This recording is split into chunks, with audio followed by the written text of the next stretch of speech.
کام کہ یہ تو اور تبلیغ ہوتا ہے جذباتی ہے، اس لیے کا جذبات کی بات نہیں ہے، کام کو سمجھو، سیکھو، کہ جو سمجھنے اور سیکھنے کے انداز سے چلے گا وہ ہر آن ترقی کرے گا۔ اور سیکھو کس سے؟ تیرنا تو اس سے سیکھیں گے جو تیرنا جانتا ہے۔ بچے کو سائیکل چلانی وہ سکھاتا ہے جو خود سائیکل چلاتا ہے۔ جس نے سائیکل دیکھی نہیں وہ کہ چلو میں سکھاؤں، کہ خود بھی گرے گا، نہ اس کو بھی گرا۔ ایک آدمی ملک شام سے آیا، سہارے سے آ رہا ہے، حضرت عمر فاروق رضی اللہ تعالیٰ عنہ مسجد نبوی کے شہر میں ہیں۔ دیکھو وہ آدمی آ رہا ہے، قریب آئے، بڑے میں کہاں سے آئے؟ جی ملک شام سے آیا۔ کیسے آئے؟ التحیات سیکھنے آیا ہوں۔ اتنا بڑا ملک، وہاں تجھے کوئی امیر المومنین، وہاں تو بڑے بڑے صحابہ ہیں، تو پھر یہاں حضور اکرم صلی اللہ علیہ وسلم کی قبر مبارک کی طرف اشارہ کیا۔ ان قبر والوں سے آپ کے ان کانوں نے جون سی تحیات سنی اور سیکھی ہے وہ سیکھنا ہے۔ ہماری رہبری ہو گئی۔ ہمارے یہاں یہ ہے نا بھائی، ہمارا پورا کام حضور پاک صلی اللہ علیہ وسلم اور صحابہ کی سیرت کی روشنی میں ہو۔ یہ صحابہ کی سیرت ہے، سیکھو ان سے جنہوں نے سیکھا ہے، رہو ان کے پاس جنہوں نے جو کھپے ہیں۔ یہ ہمارے لیے رہبری ہے کہ جنہوں نے بڑوں سے بڑوں کی صحبت اٹھائی ہے، بڑوں کے ساتھ رہے ہیں، براہ راست مولانا الیاس صاحب رحمۃ اللہ علیہ سے، مولانا یوسف صاحب رحمۃ اللہ علیہ سے، مولانا انعام الحسن صاحب رحمۃ اللہ علیہ سے، کہ جن کی گہری نظر قرآن حدیث پر، جب راستہ صحیح ہو۔ اس لیے ایک دن میں مولانا یوسف صاحب رحمۃ اللہ علیہ کا بیان پڑھ رہا تھا، پہلے جملے پر میں تو گھبرا گیا کہ حضرت کیا کہہ رہے ہیں؟ دین اللہ زندہ کرتے ہیں دین کو، اور اللہ دین مٹاتے بھی ہیں۔ اے اللہ دین مٹاتے ہیں؟ اس نے تو دین دیا ہے اور وہی زندہ کر۔ آگے جب پڑھا تو تسلی ہوئی، اللہ نے دین کے زندہ کرنے کے لیے دین کی محنت کو سبب قرار دیا ہے۔ یہ محنت جتنی صحیح ہوگی اس پر پھر خلافت راشدہ کو حیران رہ گیا۔ حضور اکرم صلی اللہ علیہ وسلم کی وفات پر کیسے کیسے فتنے تھے۔ ایک عورت کو بھی نبیہ ہونے کا شوق ہو گیا تھا اور قرآن بھی بنا لیا تھا، مہر میں 2 وقت کی نماز بھی معاف کر دی۔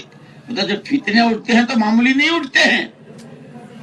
سجا نامی ایک عورت مسلمان ہے تو نبوت کا دعویٰ کیا ہی تھا، واہ نبی ہی تو نہیں ہوگا محمد صلی اللہ علیہ وسلم کے بعد، لیکن نبیہ نہیں ہوگی اس کا تو انکار کیا ہی نہیں ہے۔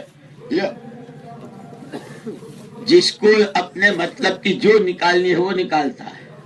اسی لیے بار بار کہتے ہیں پرانوں کی صحبت، مجہوں کی، بڑوں کی صحبت اٹھائے ہوئے، اور اس میں علماء کرام جن کے سامنے قرآن اور حدیث۔ اس لیے کہ مولانا یوسف صاحب رحمۃ اللہ علیہ، اللہ ان کی قبر کو نور سے منور فرمائے، تینوں حضرات نے موقع ب موقع دعوت پر کیا کیا حالات آ سکتے ہیں، ان حالات کا کیا علاج، داعیوں پر کیا کیا حالات آ سکتے ہیں، ان سے اس کے نجات پانے کی۔ مثال کے طور پر ایک مرتبہ بھوپال میں پرانوں میں بات کر رہے تھے مولانا یوسف صاحب رحمۃ اللہ، اور شباب پر بڑے جلال پر تھے۔